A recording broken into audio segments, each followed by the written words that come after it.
मुंबईमध्ये शनिवारी राजकीय सामना पाहायला मिळणार आहे। ठाकरे गट शनिवारी मुंबई महानगरपालिकेवर मोर्चा काढणार आहे। या मोर्चाचा दुसरा टीजर ठाकरे गटाकडून जारी करण्यात आलाय।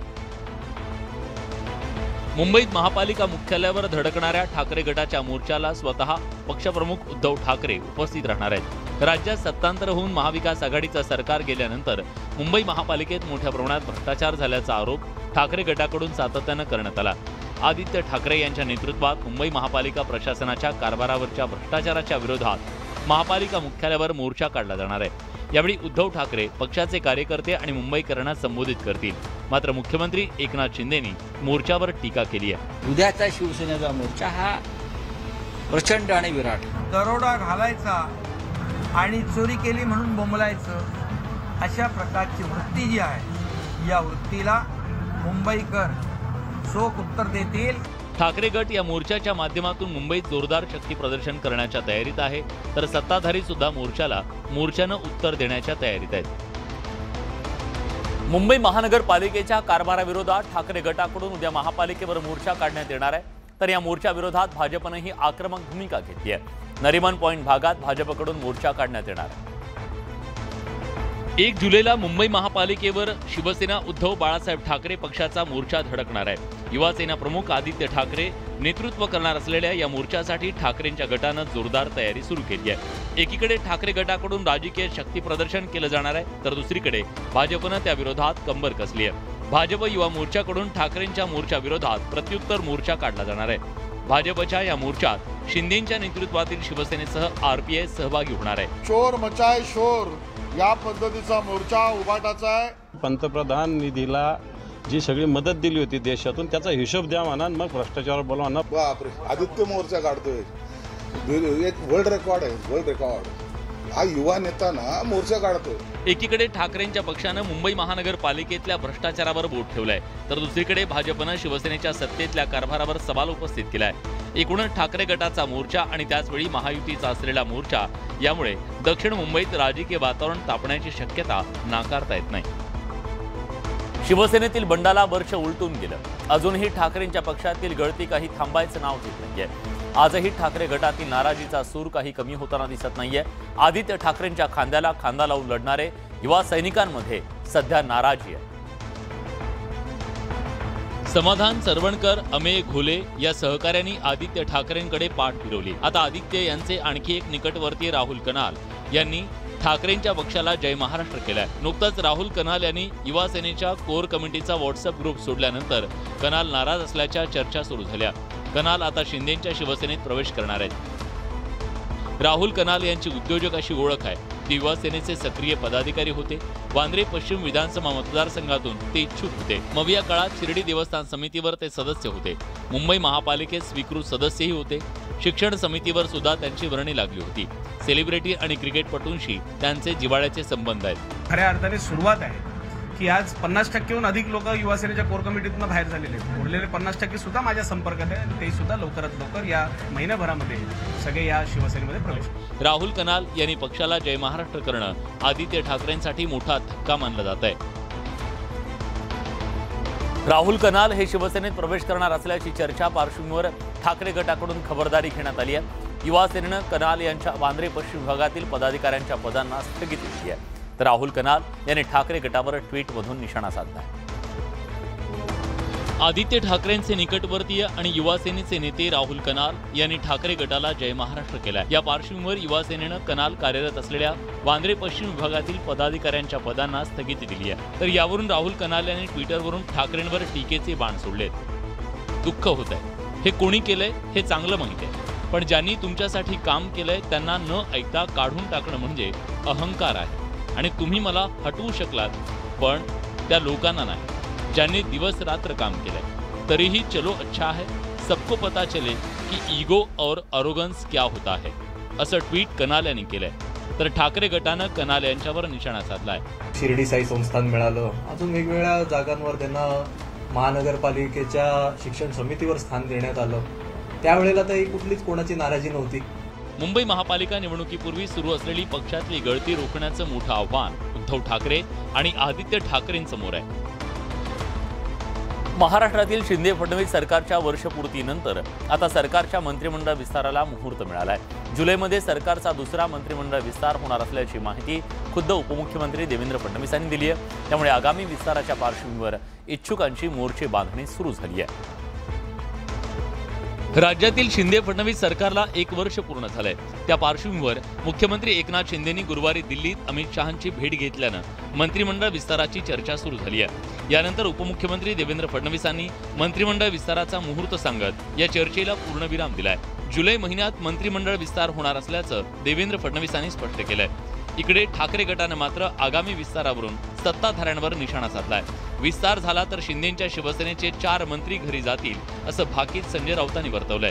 विस्तार देखील आम्हाला करायचाच आहे, त्यामुळे माननीय मुख्यमंत्री त्याबद्दल निर्णय घेतीलच, पण मला असं वाटतं की जुलै महिन्यामध्ये आम्ही विस्तार करू। महाराष्ट्रातले केंद्रातले 2 मंत्री जातील आणि या राज्यात जर विस्तार करण्याची हिंमत दाखवली तर 4 मंत्री शिंदे गटाने घरी जातील।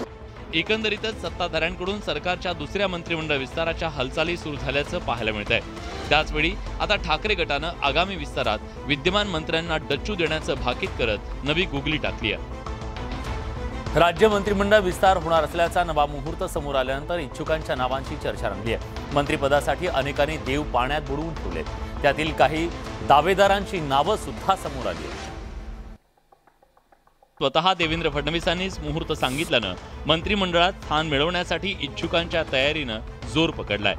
या आगामी विस्तारात शिंदेंच्या शिवसेनेकडून काही संभावित आमदारांची नावं चर्चेत आहेत, ज्यात अचलपूरचे अपक्ष आमदार बच्चू कडू, संभाजीनगरचे आमदार संजय शिरसाट, ओळा माजीवडाचे आमदार प्रताप सरनाईक, महाडचे आमदार भरत गोगावले, अंबरनाथचे आमदार बालाजी किणीकर, पाचोऱ्याचे आमदार किशोर पाटील आणि माहीमचे आमदार सदा सरवणकर यांचा समावेश आहे।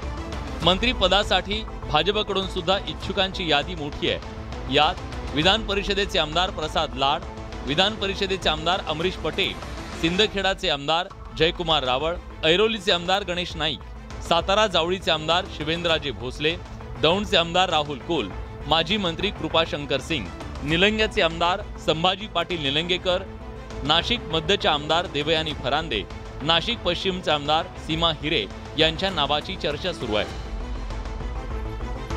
लोकसभा निवडणुकीपूर्वी शेवटचा केंद्रीय मंत्रिमंडळ विस्तार आणि फेरबदल आता लवकरच होणार आहे। सत्ताधारी भाजप यावेळी आपल्याला सहकारी घटक पक्षांना, विशेषतः शिवसेनेच्या 2 किंवा 3 खासदारांना मंत्रिमंडळात समावेश करून घेणार असल्याचं कळत आहे।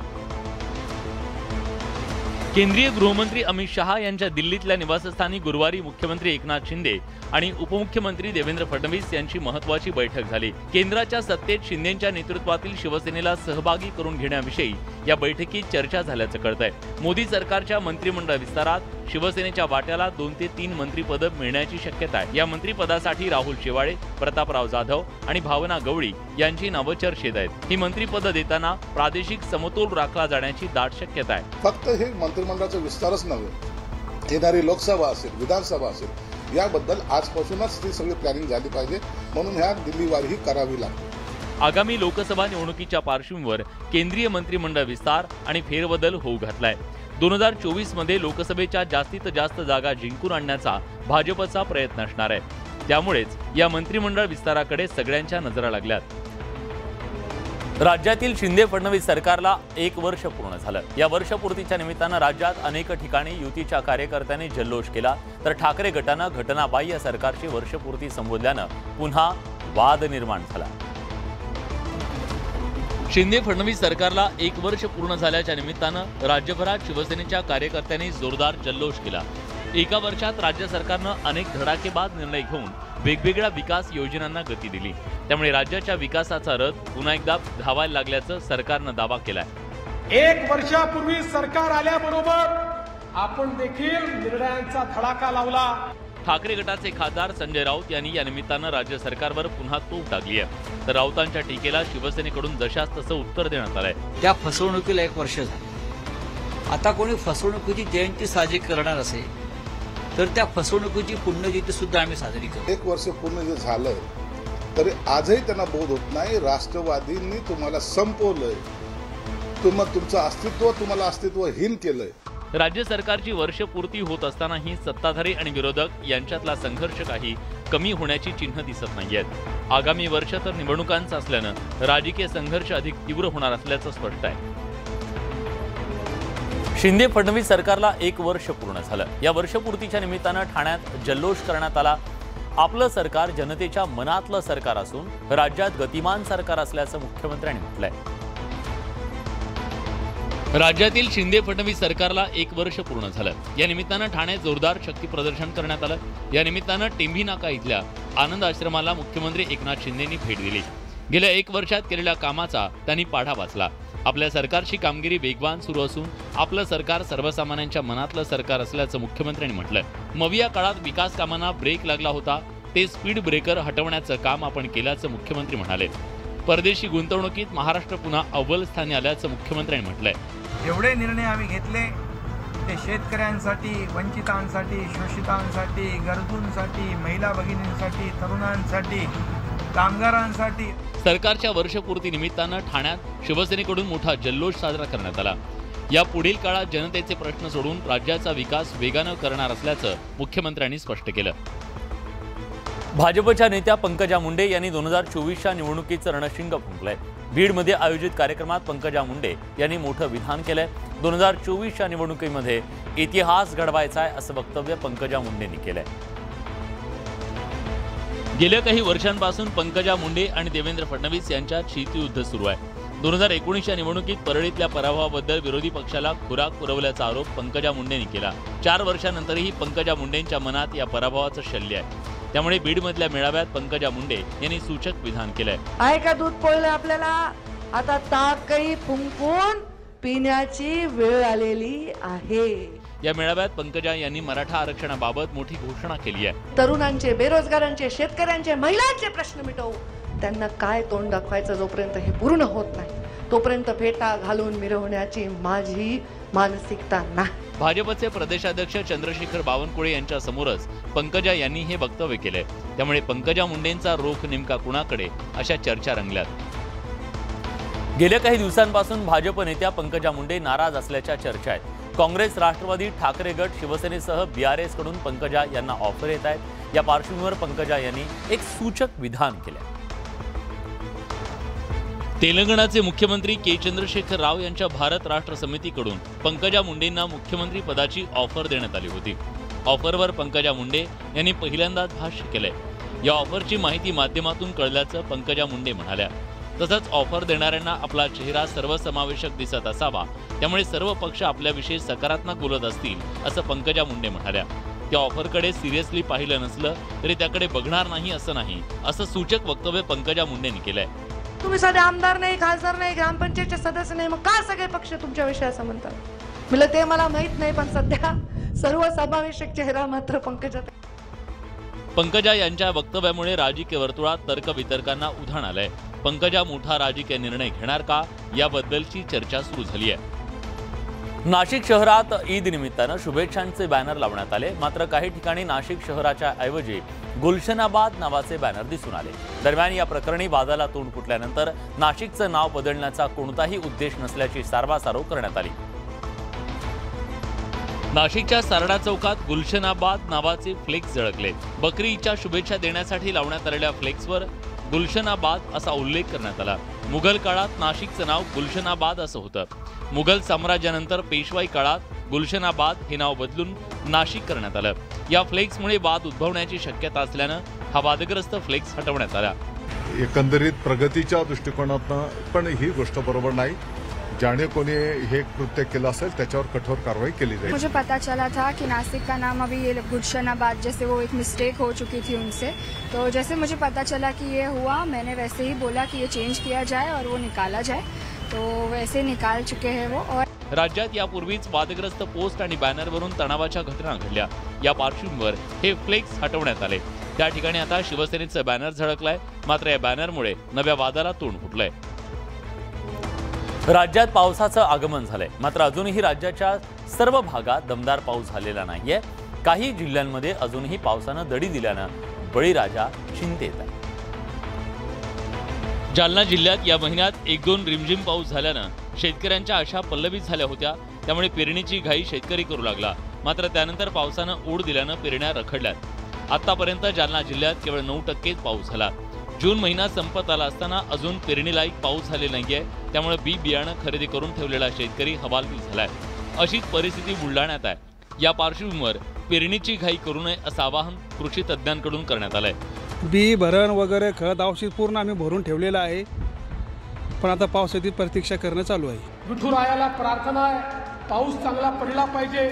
माझी ही शेतकऱ्यांना विनंती आहे, पुरेपूर ओलावा आल्याशिवाय पेरणीची घाई करू नका। विदर्भासारखी स्थिती जळगाव जिल्ह्यातही आहे। चाळीसगाव परिसरात पाऊसवारी लांबलेलीच आहे, त्यामुळे खरीपाच्या पेरण्यांचं रिंगण खोळंबलंय। चाळीसगाव परिसरात केवळ 26% पेरा झाला। या सर्व भागातील शेतकऱ्यांचे डोळे सध्या आभाळाकडे लागलेत। जोरदार पावसाची बळीराजाला प्रतीक्षा आहे। गेल्या काही दिवसांपासून मणिपूरमध्ये हिंसाचार सुरू आहे। मणिपूरमधील हिंसाचारावरून देशाचं राजकारण तापलंय। या पार्श्वभूमीवर मणिपूरच्या मुख्यमंत्र्यांच्या राजीनाम्याच्या चर्चा सुरू झाल्या होत्या।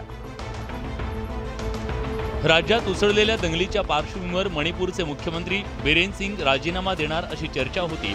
त्या पार्श्वभूमीवर बिरेन सिंग आज राज्यपालांना भेटून राजीनामा सादर करतील अशी शक्यता वर्तवण्यात येत होती। बिरेन सिंग 20 आमदारांसोबत राज्यपालांना भेटायला जात होते, मात्र त्यांच्या घरासमोर मोठ्या प्रमाणात लोक जमा झाले।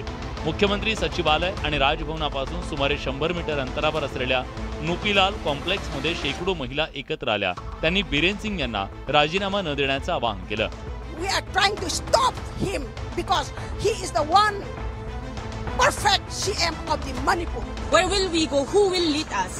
He has been from the beginning responsible with this conflict. He is connected with this conflict as a leader of the state. याच महिला आणि नागरिकांनी बिरेन सिंग यांचं राजीनाम्याचं पत्र फाडल्याचं समोर आलं। या फाडलेल्या पत्राचे फोटो व्हिडिओ सध्या सोशल मीडियावर व्हायरल झाले। त्यामुळे मणिपूरच्या मुख्यमंत्र्यांनी राजीनामा न देण्याचा निर्णय घेतलाय। पाकिस्तानवर सध्या आर्थिक दिवाळखोरीचं संकट आहे। आर्थिक संकटात सापडलेल्या पाकिस्तानला कर्ज द्यायला कोणीही तयार नाहीये। त्यामुळे देशाची आर्थिक परिस्थिती सुधारण्यासाठी आता पाकिस्ताननं नवा मार्ग अवलंबलाय, गाढवाचा। आर्थिक संकटाचा सामना करत असलेला पाकिस्तान आता गाढवांवर ओझं लादणार आहे। आता गाढवच पाकिस्तानची अर्थव्यवस्था सांभाळतील अशी परिस्थिती निर्माण झाली आहे। कंगाल पाकिस्तानवर आता गाढवं विकण्याची वेळ आली आहे। चीन पाकिस्तानकडून ही गाढवं खरेदी करेल। पाकिस्तानच्या गाढवांचं देशाच्या अर्थव्यवस्थेत महत्त्वाचं योगदान आहे। पाकिस्तान चीनला गाढवं विकतो। चीनमध्ये गाढवाच्या कातडीला खूप मोठी मागणी आहे, त्यामुळे गाढवाची मागणी जास्त आहे। अनेक कथित औषधी फायद्यांसाठी चीनमध्ये गाढवाच्या त्वचेचा वापर केला जातो। गाढवाच्या कातडीपासून सौंदर्य प्रसाधनं तयार केली जातात। चीनमध्ये गाढवांची संख्या कमी आहे, त्यामुळे चीनला पाकिस्तान आणि आफ्रिकेसारख्या इतर भागातून गाढवं आयात करावी लागतात। पाकिस्तानच्या गाढवांमध्ये चीननं कायमच स्वारस्य दाखवलंय। या पार्श्वभूमीवर आर्थिक संकटातून बाहेर पडण्यासाठी आता पाकिस्तान चीनला गाढवं निर्यात करणार आहे। राज्यात पडत असलेल्या पावसामुळे अनेक ठिकाणी धबधबे प्रवाहित झाले। या धबधब्याखाली चिंब भिजण्यासाठी पर्यटकांची पावलं धबधब्याकडे वळू लागली। पावसाळा सुरू झाल्यानंतर डोंगर दऱ्यातील धबधबे खळाळू लागतात। कणकवली तालुक्यातल्या प्रसिद्ध अशा सावडाव इथला धबधबा प्रवाहित झालाय। 25 ते 30 फुटांवरून कोसळणारा हा धबधबा पर्यटकांना साद घालतोय। उंचावरून कोसळणारे पाण्याचे तुषार अंगावर घेण्यासाठी पर्यटकांची पावलं धबधब्याकडे वळू लागली आहेत। दरवर्षी आम्ही येतो, खूप छान आहे आणि सुंदर आहे, लेडीजला सुरक्षित आहे। या पहिल्याच पावसात कसारा घाटातील धबधबे वाहू लागलेत। कसारा घाटात धुक्याची चादर पाहायला मिळाली आहे। धबधब्याखाली ओलचिंब होताना तसंच पावसाळ्यातले निसर्ग सौंदर्य अनुभवायला सगळ्यांना आवडतं, मात्र त्याच वेळी सुरक्षेची सगळी ती काळजी घेण्याची गरजही व्यक्त केली जाते। आशियाई कबड्डी स्पर्धेत भारतीय संघानं जबरदस्त अशी कामगिरी केली आहे। भारतीय कबड्डी संघानं 8व्यांदा आशियाई कबड्डी अजिंक्यपद पटकावलंय। या विजयासह भारतीय संघानं नवा इतिहास घडवलाय। दक्षिण कोरियातील बुसान इथं आयोजित करण्यात आलेल्या आशियाई कबड्डी अजिंक्यपद स्पर्धेत भारतीय संघानं अजिंक्यपद पटकावलंय। अंतिम फेरीत भारतीय संघानं इराणवर 42-32 अशी मात केली आहे। भारतीय संघाचं हे 8वं आशियाई अजिंक्यपद आहे। आशियाई कबड्डी चॅम्पियनशिपचे आतापर्यंत 9 हंगाम खेळवण्यात आले, त्यापैकी 8 वेळा भारतीय संघानं ट्रॉफीवर नाव कोरलंय। भारताच्या विजयात कर्णधार पवन सहरावतचं मोठं योगदान आहे। त्यानं सुपर 10 पॉइंट्स मिळवत भारताच्या विजयाचा पाया रचला।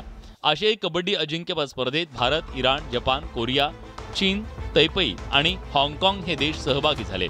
भारतानं सर्व साखळी सामने जिंकले आणि गुणतालिकेत अव्वल स्थान गाठलं, तर इराणला एका साखळी सामन्यात पराभव स्वीकारावा लागला होता. हा पराभव भारतानं केला होता. तर या होत्या राज्यातल्या, देशातल्या, जगभरातल्या महत्त्वाच्या बातम्या, दमदार बातम्या. दमदार 10 या बुलेटिनमध्ये आपण इथेच थांबतोय. ताज्या घडामोडींसाठी बघत रहा न्यूज 18 लोकमत.